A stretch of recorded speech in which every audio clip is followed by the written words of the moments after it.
We do not understand God's reckoning of time, but we also have been shut out from understanding the feast of the Lord, which the New Testament says are all shadow pictures of good things to come. The Prophecies in the Feast of the Lord, presented by Michael Rood. Shalom! This is Michael Rood at Ophel Gardens Archaeological Park at the Temple Mount, Mount Moriah in Jerusalem. When Joshua spoke with the Samaritan woman who was drawing water from a well outside the city of Shechem, about 35 miles north of here, she asked him a theological question that had been the source of much controversy between the Jews and the Samaritans. It concerned where one was to worship, at Mount Gerizim, as the corrupted Samaritan Torah text read, or here at Mount Moriah. To understand her concern and the response of the Messiah, we must travel back in history more than 2,700 years to view the culture that produced the temple cult on Mount Gerizim. Join us in the Lester Summerall Television Studios, where this multimedia presentation on the prophecies and the Feast of the Lord was recorded by the Prophecy Club. If you have been with us since the beginning of this 26-part series, you have already completed Bible Prophecy 101. This is Bible Prophecy 201. Now, Episode 18 in the 26-part series on the prophecies in the Feast of the Lord, Be Not Ignorant of This One Thing. Because of the sins of Jeroboam, taking on the worship of other gods, forsaking the feast of the Lord, then the 10 northern tribes were then scattered across the face of the earth. How was it done? Shalmaneser, who was the emperor of the Assyrian Empire, came down and he conquered the 10 northern tribes. He took them into captivity and spread them throughout the Assyrian Empire. Now, not all of them were taken into captivity. You still had isolated pockets of people who lived in the land, who were Israelites, but then Shalmaneser brought people who he had conquered from the land of Sumer. And these Sumerians were brought into the area of the 10 northern tribes, and they were then put in charge of the businesses and the vineyards and the farms, and they repopulated that area, and they intermingled among the Israelites that stayed behind.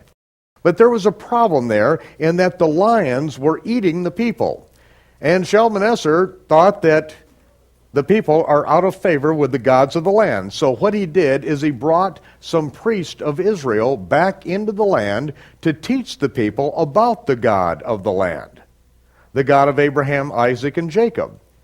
But he didn't have them teach the whole truth. To this very day, the Samaritan Torah, which the Jews recognize that the Samaritans have one of the oldest Torah texts in the entire earth. And in fact, this last year, we spent the beginning of the Feast of Tabernacles with the Samaritans up on Mount Gerizim. And that day, they brought out this ancient Torah text, which is several hundred years BCE. And so this Torah text, though, we spent a lot of time with them on it, and we found that there are 287 differences of the Samaritan Torah text to the Hebrew Torah text.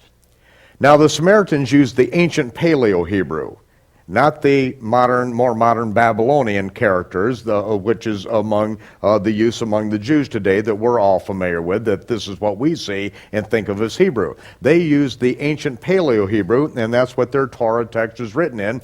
In fact, all of their Torahs, which are all handwritten, are all in the ancient Paleo-Hebrew. The mezuzahs above their doorways are all in ancient Paleo-Hebrew. They can read Paleo-Hebrew fluently even to this very day.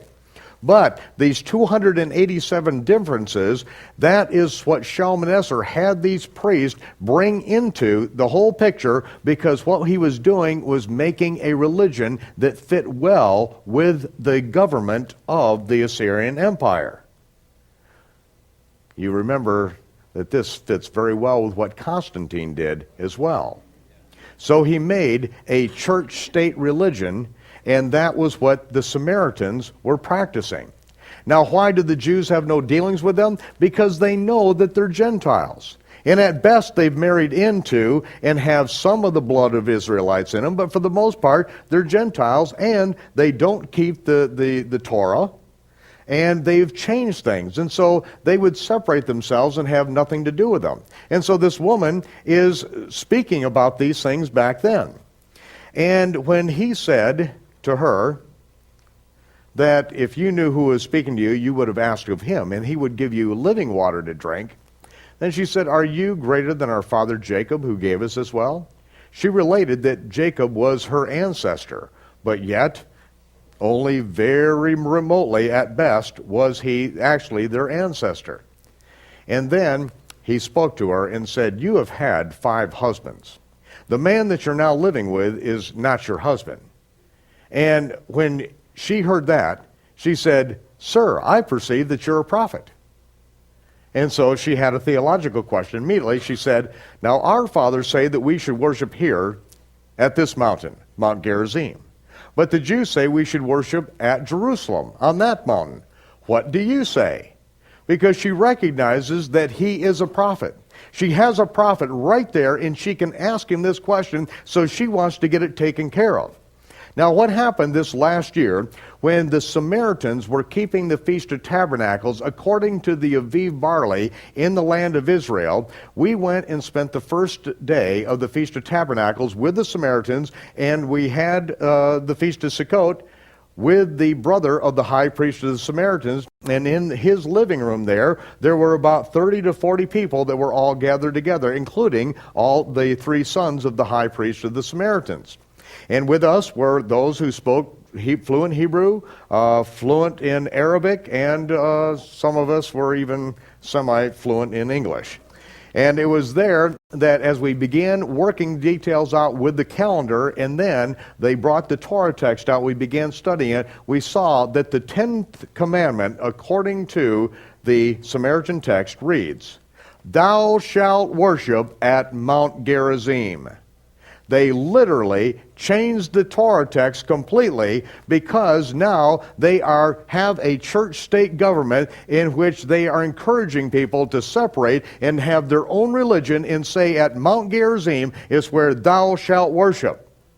That's what the Samaritan text reads to this very day, and she's addressing it with them.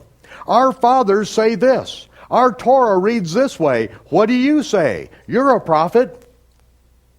And so he then begins to address some things with her, and she says, this is the Messiah.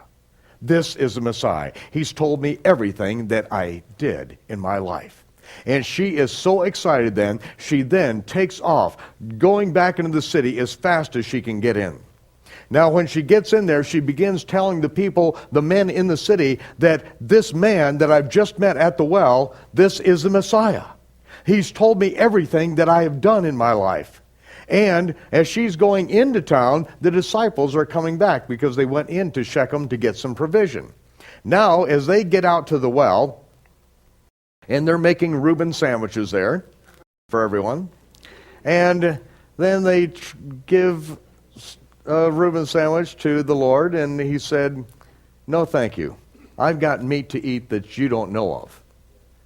And they said, wait, has somebody given you something to eat? They're looking around for someone. You were starved an hour ago. Now you don't want to eat? And he said, my meat is to do the will of him that sent me. Now what they don't see and what he sees is what has been going on. Because their backs are to the city. They've come out, and he said to them, do not say there are yet 4 months and then comes the harvest. Because literally, from when they are leaving Jerusalem now, there are 4 months until the fall harvest begins and the Feast of Tabernacles takes place in the fall. Don't say there are yet 4 months and then comes harvest. I say, lift up your eyes and look on the fields. They are white, all ready to harvest. And as he's looking back, those men from Shechem are coming out. Those Gentiles are coming out with their white jalabias on and their turbans blowing in the wind. And the entire city is coming out. And he's seeing, and it looks like an entire field coming at them, that it is all white. And he is now so excited because he knows that they are coming out because they want to see the Messiah. And he's going to be able to speak to those Gentiles. And so he's not hungry now. He says, don't say there are yet 4 months. You don't have to wait for the fall harvest. The harvest is already ripe and it's ready. And then, as those Gentile men, those Samaritans, came out to the well, and they conversed with him, and as he taught them there, they said, we heard the woman, what she said, but we didn't believe because of what she said. We've heard with our own ears the words out of your mouth, and we know you are the Messiah. You are the Messiah. They knew it. This was the Messiah. And it says that he, the Messiah, spent 2 days with those Gentiles. 2 days, it says twice. He went into the city of Shechem and spent 2 days with those Gentiles, and then he left and went back among his people. What is this? Remember, Peter, concerning the coming of the Lord in the last days when they will willingly be ignorant, and scoffers would rise up in the church saying, where is the promise coming? Where is this promise coming of the Messiah? They will willingly be ignorant of the fact that God shook the world in the days of Noah. He'll shake it again. But God isn't slack concerning his promises of judgment. He's long-suffering. He's willing to wait a long time because he has a plan.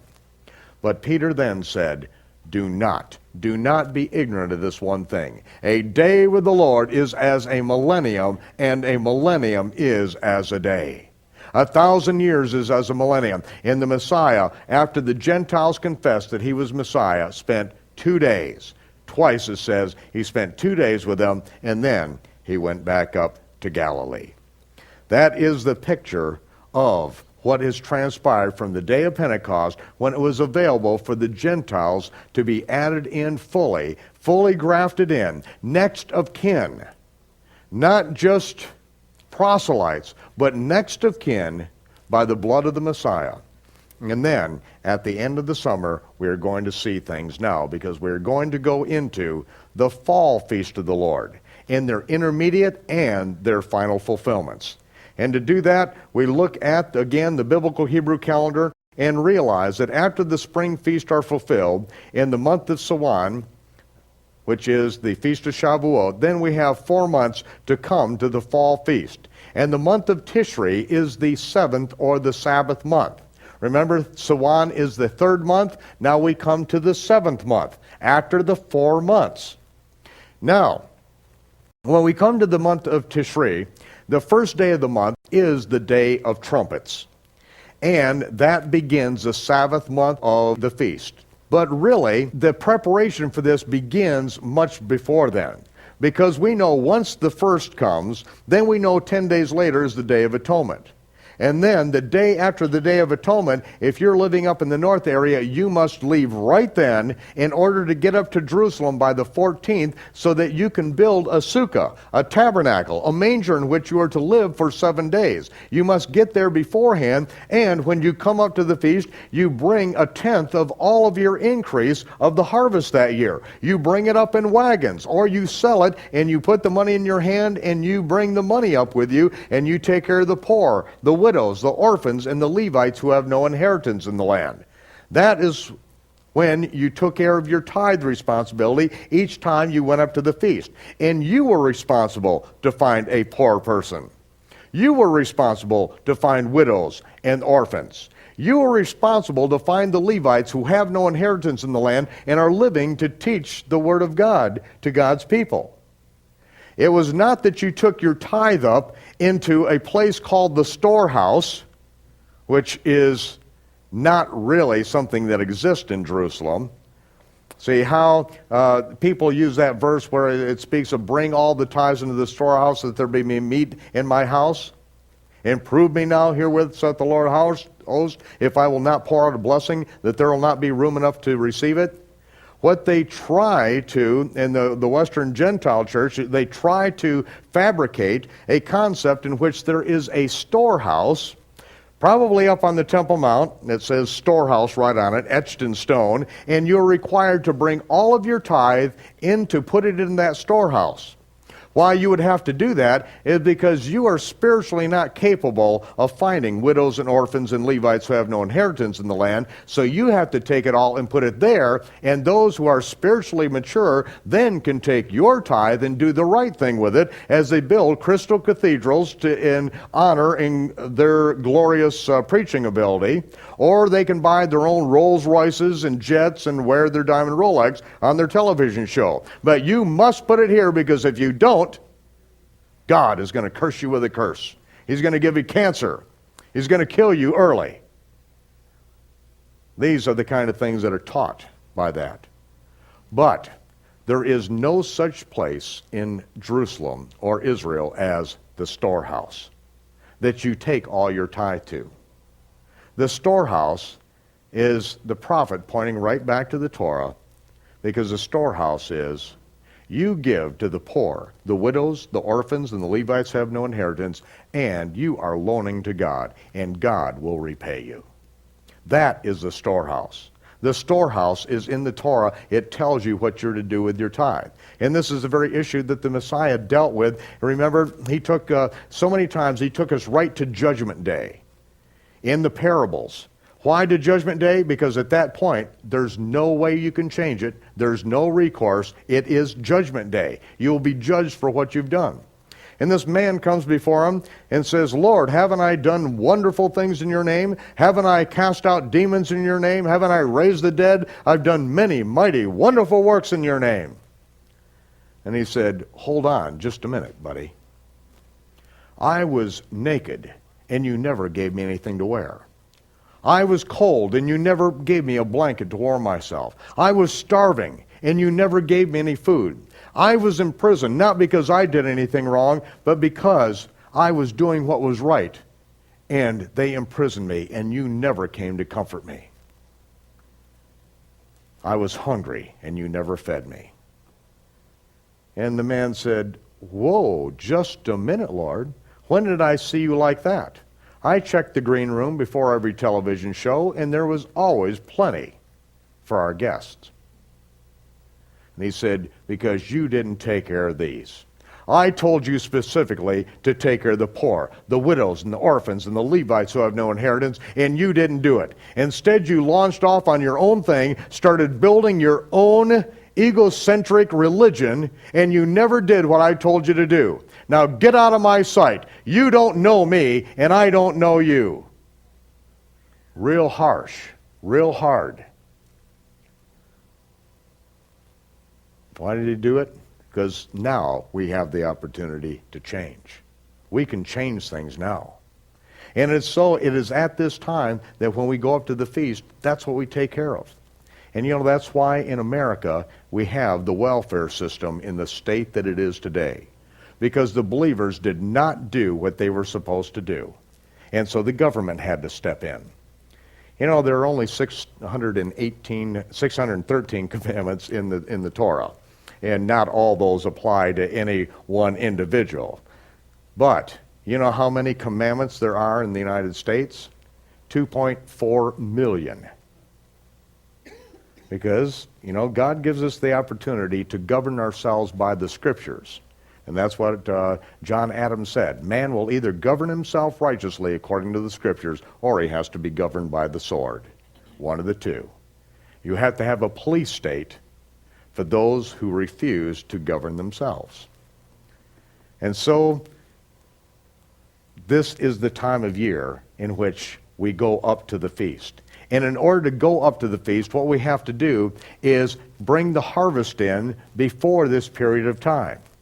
And so what happens in the month of Elul, as you see, when the first sliver of the new moon appears for the 6th month, the month of Elul, that's when the harvest starts. Very slowly at that time, but by the mid-month, that is when we're working very diligently out in the fields bringing in the harvest, because we've got to have it in, we have to have it processed, we have to have it stored, and we have to set aside a tenth and to have it up at Jerusalem exactly 1 month later. So it's a lot of work right now. And so while we're bringing in the harvest, then as the moon begins to wane at the end of the month of Elul, the men are out in the field bringing the harvest, the women are processing, they're at the millstone grinding.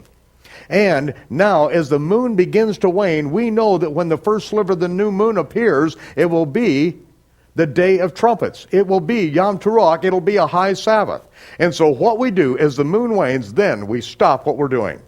We get out of the fields, we go home.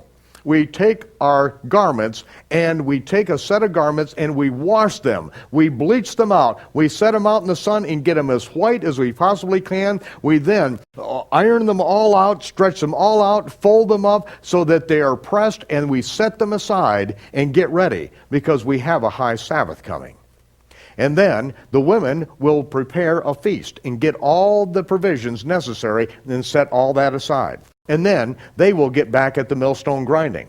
So we're out in the fields. We're bringing in the sheaves. We are at the millstone grinding. And then, just as the moon wanes and there is no moon, and we're watching and waiting, we're covering up the sun just as the sun goes down over the horizon at Jerusalem. And when we see the first sliver of the new moon, that's when men in and around Jerusalem who are out in the fields still after the sun goes down, bringing in the harvest, then they will stop. They will rush up to the Temple Mount. And when they arrive at the Temple Mount, the gate is already closed because the sun is down, and so they call out to the temple guard, "We have sighted the new moon."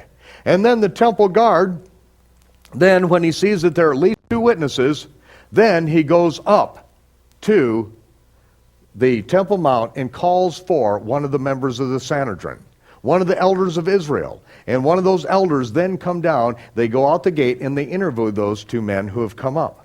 When he knows that he has 2 who have sighted the new moon and have verifiable witnesses, then he goes up and assembles all the elders in the hall of hewn stone adjacent to the temple, and he calls the high priest and calls out to him and saying that we have the 2 witnesses.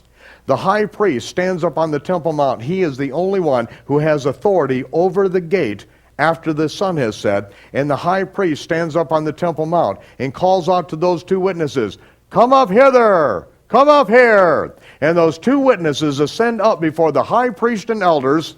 They give their reckoning of the first sliver of the new moon, and the high priest, right then, when both of them give the identical witness, he cries out, "Sound the shofars! Sound the trumpets!" And the trumpets blast from Mount Moriah, and across the Kidron Valley Bridge over on the Mount of Olives, a sentry who is standing there with a torch in his hand puts it to a pile of wood. A pillar of fire goes up into the heavens.